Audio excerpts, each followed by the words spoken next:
ओम शांति। 13 मई 2025 बाबा के महावाक्य। मीठे बच्चे, अनेक देहधारियों से प्रीत निकाल एक विदेही बाप को याद करो तो तुम्हारे सब अंग शीतल हो जाएंगे। प्रश्न: जो दैवी कुल की आत्माएं हैं उनकी निशानी क्या होगी? उत्तर: दैवी कुल वाली आत्माओं को इस पुरानी दुनिया से सहज ही वैराग्य होगा। दूसरा, उनकी बुद्धि बेहद में होगी। शिवालय में चलने के लिए वह पावन फूल बनने का पुरुषार्थ करेंगे। तीसरा, कोई आसुरी चलन नहीं चलेंगे। चौथा, अपना पोता मेल रखेंगे कि कोई आसुरी कर्म तो नहीं हुआ। बाप को सच सुनाएंगे, कुछ भी छिपाएंगे नहीं। गीत: न वह हमसे जुदा होंगे। ओम शांति। अभी यह है बेहद की बातें। हद की बातें सब निकल जाती। दुनिया में तो अनेकों को याद किया जाता है, अनेक देहधारियों के साथ प्रीत है। विदेही एक ही है जिसको परम पिता परमात्मा शिव कहा जाता है। तुम्हें अब उनके साथ ही बुद्धि का योग जोड़ना है, कोई देहधारी को याद नहीं करना है। ब्राह्मण आदि खिलाना, ये सब हुई कलयुगी रस्म रिवाज। वहाँ की रस्म रिवाज और यहाँ की रस्म रिवाज बिल्कुल अलग है। यहाँ कोई भी देहधारी को याद नहीं करना है। जब तक वह अवस्था आई तब तक पुरुषार्थ चलता रहता है। बाप कहते हैं, जितना हो सके पुरानी दुनिया के जो होकर गए हैं या जो हैं उन सबको भूल जाना है। सारा दिन बुद्धि में यही चले, किसको क्या समझाना है। सबको बताना है कि आकर वर्ल्ड के पास्ट, प्रेजेंट, फ्यूचर को समझो, जिसको कोई भी नहीं जानते। पास्ट अर्थात कब से शुरू हुई, प्रेजेंट अब क्या है? शुरू हुई है सतयुग से। तो सतयुग से लेकर अभी तक और फ्यूचर क्या होना है, दुनिया बिल्कुल नहीं जानती। तुम बच्चे जानते हो, इसलिए चित्र आदि बनाते हो। यह है बड़ा बेहद का नाटक। वह झूठे हद के नाटक तो बहुत बनाते हैं। स्टोरी बनाने वाले अलग होते हैं और नाटक की सीनरी बनाने वाले दूसरे होते हैं। ये सारा राज अभी तुम्हारी बुद्धि में है। अभी जो कुछ देखते हो वह नहीं रहेगा, विनाश हो जाएगा। तो तुमको सतयुगी नई दुनिया की सीनरी बहुत अच्छी दिखलानी पड़ी। जैसे अजमेर में सोनी द्वारिका है, तो उनमें से भी सीनरी लेकर नई दुनिया अलग बनाकर फिर दिखाओ। इस पुरानी दुनिया को आग लगानी है, इनका भी नक्शा तो है ना। और यह नई दुनिया इमर्ज हो रही है।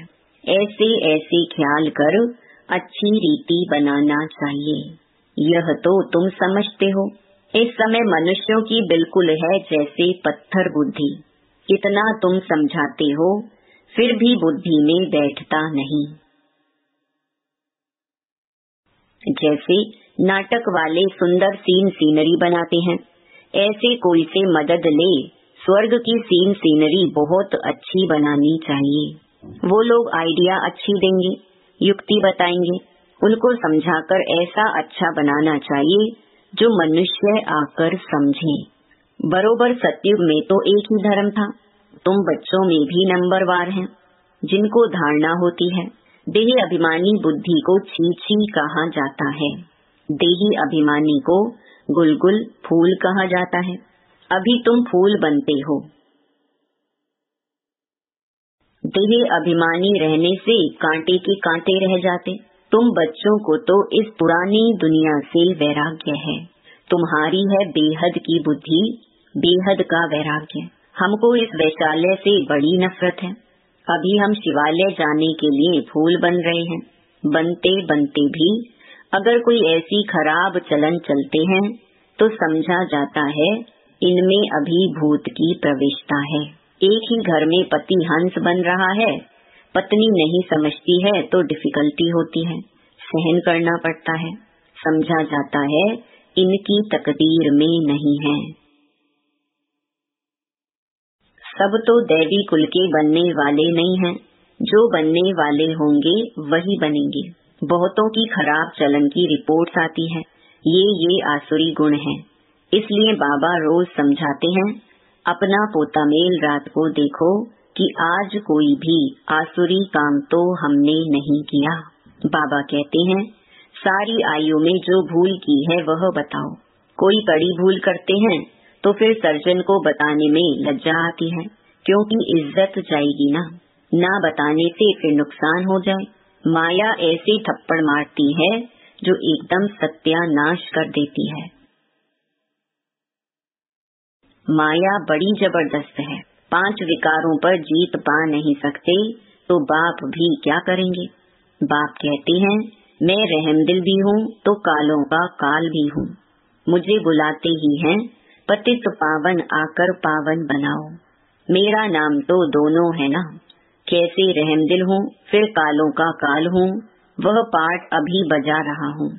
कांटों को फूल बनाते हैं तो तुम्हारी बुद्धि में वह खुशी है। अमरनाथ बाप कहते हैं, तुम सब पार्वतियाँ हो। अभी तुम माँ मेकम याद करो तो तुम अमरपुरी में चले जाएंगे और तुम्हारे पाप नाश हो जाएंगे। उस यात्रा करने से तुम्हारे पाप नाश तो होते नहीं। ये है भक्ति मार्ग की यात्राएं। बच्चों से यह प्रश्न भी पूछते हैं कि खर्चा कैसे चलता है, परंतु ऐसा कोई समाचार देते नहीं कि हमने यह रिस्पॉन्ड किया। इतने सब बच्चे ब्रह्मा की औलाद ब्राह्मण हैं, तो हम ही अपने लिए खर्चा करेंगे ना। राजाई भी श्रीमत पर हम स्थापन कर रहे हैं अपने लिए, राज्य भी हम करेंगे। राजयोग हम सीखते हैं तो खर्चा भी हम करेंगे। शिव बाबा तो अविनाशी ज्ञान रत्नों का दान देते हैं, जिससे हम राजाओं का राजा बनते हैं। बच्चे जो पढ़ेंगे वही खर्चा करेंगे ना। समझाना चाहिए, हम अपना खर्चा करते हैं, हम कोई भीख व डोनेशन नहीं लेते हैं, परंतु बच्चे सिर्फ लिख देते हैं कि यह भी पूछते हैं। इसलिए बाबा ने कहा था, जो सारे दिन में सर्विस करते हैं वह शाम को पोता मेल बताना चाहिए, उसकी भी पीठ होनी चाहिए। बाकी आते तो ढेर हैं, वो सब प्रजा बनती है। ऊंच पद प्राप्त करने वाले बहुत थोड़े हैं। राजाएं थोड़े होते हैं, साहूकार भी थोड़े बनते हैं, बाकी गरीब बहुत होते हैं। यहाँ भी ऐसे हैं तो दैवी दुनिया में भी ऐसे होंगे। राजाई स्थापन होती है, उसमें नंबरवार सब चाहिए। बाप आकर राजयोग सिखलाए, आदि सनातन दैवी राजधानी की स्थापना कराते हैं। दैवी धर्म की राजधानी थी, अभी नहीं है। बाप कहते हैं, मैं फिर स्थापना करता हूँ। तो किसको समझाने के लिए चित्र भी ऐसा चाहिए। बाबा की मुरली सुनेंगे, करेंगे, दिन प्रतिदिन करेक्शन तो होती रहती है। तुम अपनी अवस्था को भी देखते रहो, कितना करेक्ट होती जाती है। बाप आकर गंदगी से निकालते हैं। जितना जो बहुतों को निकालने की सर्विस करेंगे उतना ऊंच पद पाएंगे। तुम बच्चों को तो एकदम शीरखंड होकर रहना चाहिए। सतयुग से भी यहाँ बाप तुमको ऊंच बनाते हैं। बाप ईश्वर पढ़ाते हैं तो उनको अपनी पढ़ाई का जलवा दिखाना है, तब तो बाप भी कुर्बान जाएंगे। दिल में आना चाहिए, बस अभी तो हम भारत को स्वर्ग बनाने का धंधा ही करेंगे।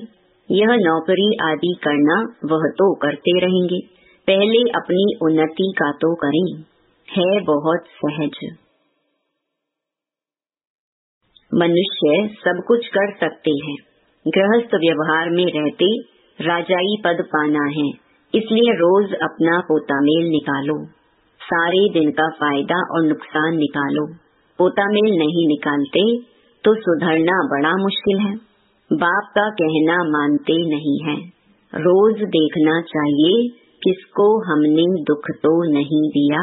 पद बहुत ऊंचा है, अथाह कमाई है, नहीं तो फिर रोना पड़ेगा।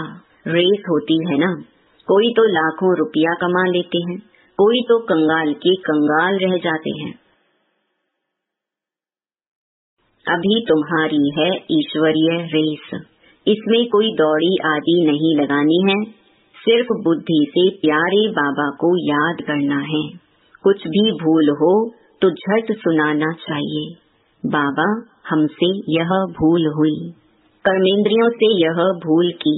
बाप कहते हैं रॉन्ग राइट तो सोचने की बुद्धि मिली है, तो अब रॉन्ग काम नहीं करना है। रॉन्ग काम कर दिया तो बाबा तौबा तौबा, क्षमा करना, क्योंकि बाप अभी यहाँ बैठे हैं सुनने के लिए। जो भी बुरा काम हो जाए तो फौरन बताओ व लिखो, बाबा यह बुरा काम हुआ, तो तुम्हारा आधा माफ हो जाएगा।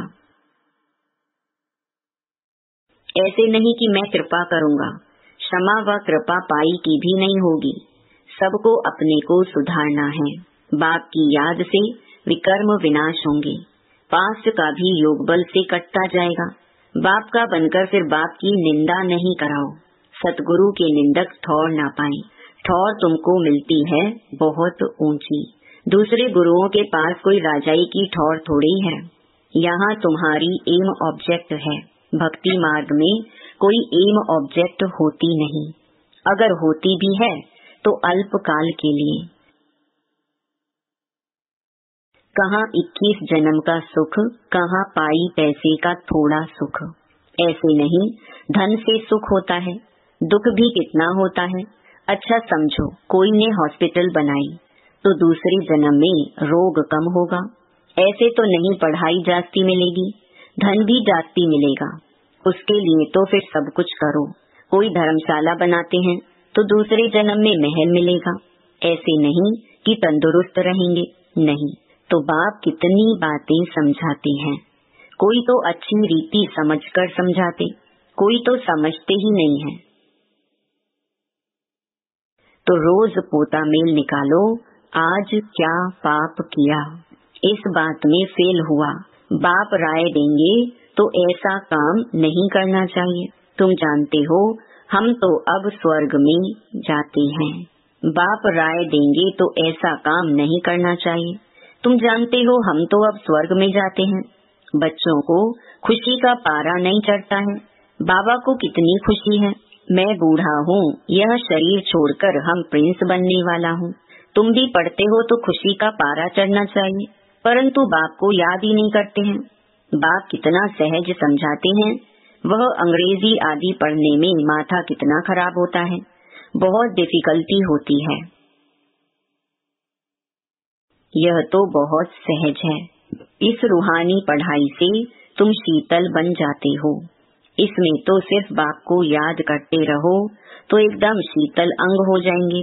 शरीर तो तुमको है ना, शिव बाबा को तो शरीर नहीं है, अंग है श्री कृष्ण को। उनके अंग तो शीतल हैं ही, इसलिए उनका नाम रख दिया है। अब उनका संग कैसे हो, वह तो होता ही है सतयुग में। उसके भी ऐसे शीतल अंग किसने बनाए, यह भी तुम अभी समझते हो। तो अब तुम बच्चों को भी इतनी धारणा करनी चाहिए, लड़ना झगड़ना बिल्कुल नहीं है,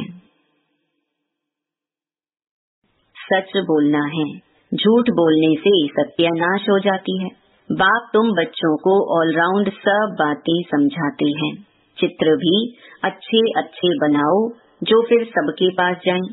अच्छी चीज देखकर कहेंगे चलकर देखो। समझाने वाला भी होशियार चाहिए। सर्विस करना भी सीखना है। अच्छी ब्राह्मणियां भी चाहिए जो आप समान बनाएं।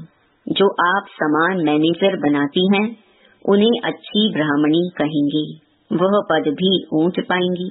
बेबी बुद्धि भी ना हो, नहीं तो उठाकर ले जाएंगे। रावण संप्रदाय है ना। ऐसी ब्राह्मणी तैयार करो जो पीछे सेंटर संभाल सके।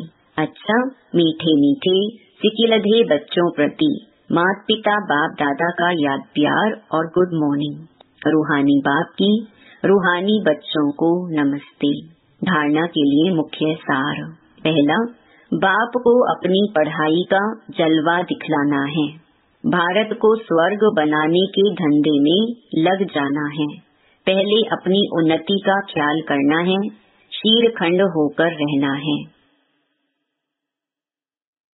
दूसरा, कोई भूल हो तो बाप से क्षमा लेकर स्वयं ही स्वयं को सुधारना है। बाप कृपा नहीं करते, बाप की याद से विकर्म काटने हैं। निंदा कराने वाला कोई कर्म नहीं करना है। वरदान, नॉलेजफुल की विशेषता द्वारा संस्कारों के टक्कर से बचने वाले कमल पुष्प समान न्यारे व साक्षी भव। संस्कार तो अंत तक किसी के दासी के रहेंगे, किसी के राजा के। संस्कार बदल जाएं, यह इंतजार नहीं करो। लेकिन मेरे ऊपर किसी का प्रभाव ना हो, क्योंकि एक तो हरेक के संस्कार भिन्न हैं, दूसरा माया का भी रूप बनकर आते हैं। इसलिए कोई भी बात का फैसला मर्यादा की लकीर के अंदर रहकर करो। भिन्न भिन्न संस्कार होते हुए भी टक्कर ना हो, इसके लिए नॉलेजफुल बन कमल पुष्प समान न्यारे व साक्षी रहो। स्लोगन, हठ व मेहनत करने के बजाय रमणीकता से पुरुषार्थ करो। अव्यक्त इशारे, रूहानी रॉयल्टी और प्योरिटी की पर्सनालिटी धारण करो। पवित्रता सुख शांति की जननी है। जहाँ पवित्रता है वहाँ दुख अशांति आ नहीं सकती। तो चेक करो, सदा सुख की शैया पर आराम से अर्थात शांत स्वरूप में विराजमान रहते हैं। अंदर क्यों, क्या और कैसे की उलझन होती है, या इस उलझन से परे सुख स्वरूप स्थिति रहती है। ओम शांति।